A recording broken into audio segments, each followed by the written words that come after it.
Hi,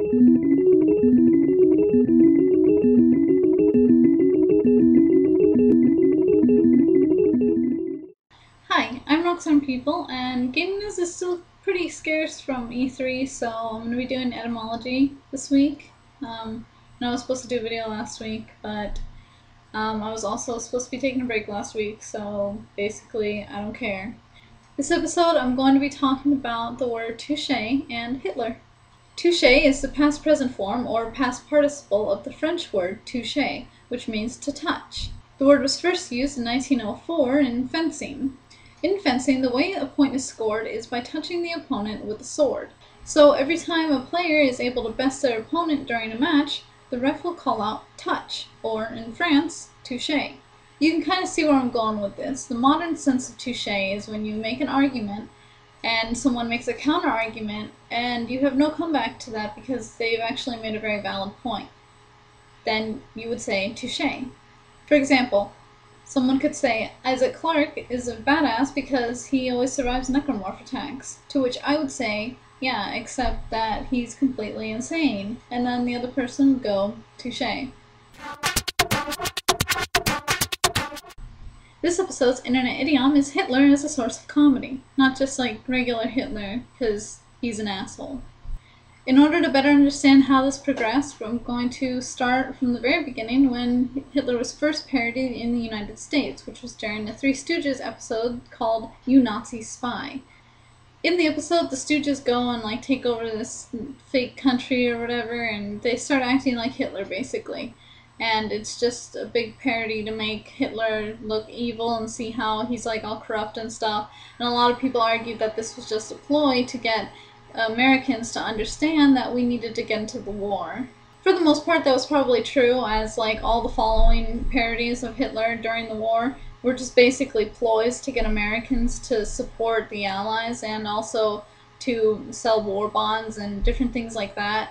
He was parodied in comics, both in the newspaper and superhero type comics, movies like Charlie Chaplin's The Great Dictator, and cartoons, which Disney really got a foothold in just because they wanted to sell war bonds. And they had an episode of Donald Duck where he got trapped in Nazi Germany for some reason. He was working in a Nazi factory, and the whole episode is just rife with swastikas as clouds and stuff. It's really bad. But the point was that they were trying to demonize Nazi Germany, so then that way they could sell war bonds and make money. After Hitler died, pretty much everyone was like, okay, you know what, let's just forget this ever happened because he was kind of an asshole.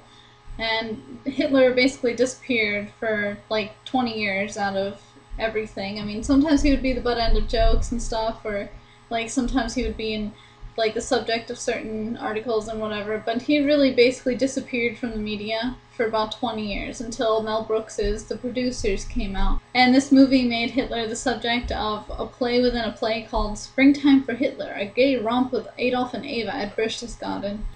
If you haven't seen it, you should probably go see it here because it's hilarious. If you don't know the plot of The Producers, the basic idea is that these two guys figured out that they can make a lot of money off of making terrible plays. So what they did is they hired this really hippie-ish guy who just basically doesn't do anything, and he was going to star in a very, very racist play about Hitler. And so he basically doesn't learn any of his lines, and he's just kind of going with the flow or whatever, being a hippie as Hitler.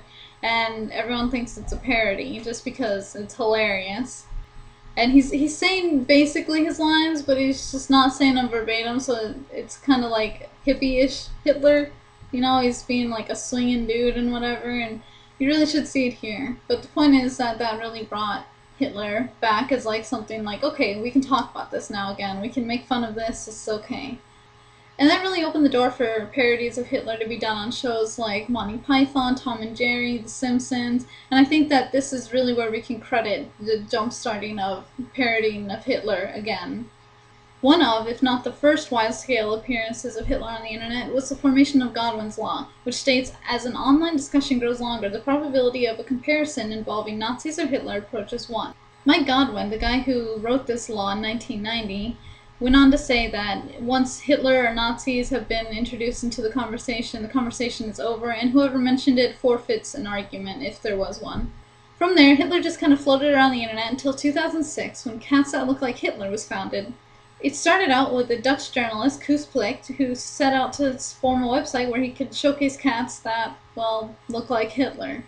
Soon after he started the website, he was contacted by Paul Neve, a British web designer, who helped him turn the site into like a collaborative thing where people could post and rate different pictures of cats. The cats are also referred to as Kittlers sometimes, and the basic idea is to get a cat who has like a black patch of fur right underneath their nose that forms like a Hitler mustache. 2 months later, in August of 2006, the first of the very recognizable Hitler Finds Out videos was put out on YouTube. The videos use a clip from the movie Downfall, which is a really good movie about Hitler's last days in his bunker, and if you haven't seen it, you probably should because it's a really good movie. The clip that they use is actually from a scene where Hitler's finding out that he's going to lose the war and that all of his men are basically dead and or dying at that very moment, so he's done for. And he's pretty pissed about it, just a little bit. And the whole point of the meme is to replace all of the subtitles with something completely ridiculous that he's getting mad at, like him losing his Xbox Live subscription or, Microsoft's Flight X demo not having enough perks or whatever. Microsoft's Flight Simulator X was actually the first subject of these videos, and it was actually done in Spanish first, not English. 3 weeks after the original video was put up, D-Reaper F4, the maker of the video, made another version in English, and then this really sped up the spread of the meme just because all of a sudden it was accessible to people who spoke English. In 2009, another scene from Downfall was taken and used to make a much less popular Hitler response video. In the videos, Hitler answers the phone and something is inserted as the person on the other side. The first of these was uploaded by Alex223 and has Kanye West interrupting Hitler's phone conversation with his friend. Hipster Hitler, which started showing itself around the internet in 2010, has like a comic that's drawn kind of like an Archer style, and basically has Hitler dressed as a hipster saying hipster things. Then, this past January, a guy who sort of looks like hipster Hitler was photographed while he was looking at a computer, and this is getting turned into a macro with text over it pretty quickly, like, "What's this? 9cat. Can't you see I'm playing Minecraft?" Basic macro pun stuff. And then, just a few months ago, Ignore Hitler started on Draw Something, which I think is hilarious. This Scottish artist, known only as Michael, figured out that you can actually write stuff and draw something, which totally defeats the purpose of the game because you're only supposed to use pictures to guess.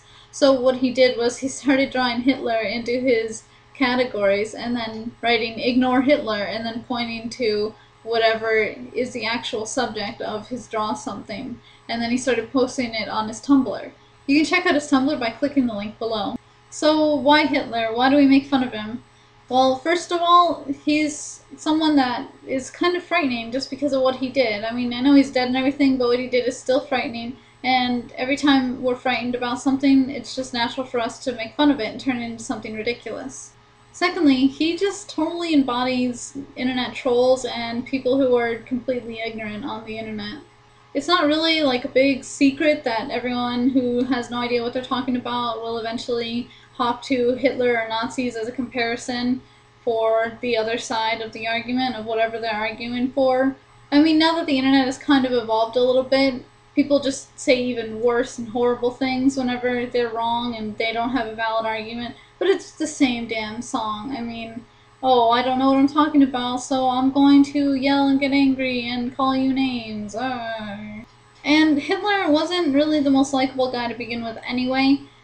Just like himself, just his own personality, not even the things that he did or the things that he believed in, just the way he was. He was always screaming and just sounded very angry, and I know that has nothing to do with his content, but just because microphones were shit back then, and also German just sounds very angry to foreigners. But he did. He just sounded like he was just spewing anger every time he spoke. And if you look back at videos of him speaking, that's what it seems like. It just seems like he's just bleh, just throwing up anger and words and just bleh, I don't know. He looks like an IRL troll.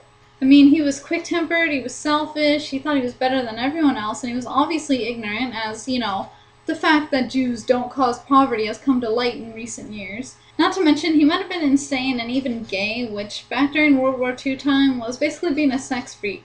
Not saying that it still is, but back then, with society being the way it was, I mean, anyone who ventured into homosexuality either very strongly believed in their right to be gay and were actually in love with someone, that's why they were willing to give up everything to be with that person, or they were the equivalent of today's crazy fetish people because society's norms were not enough for them sexually.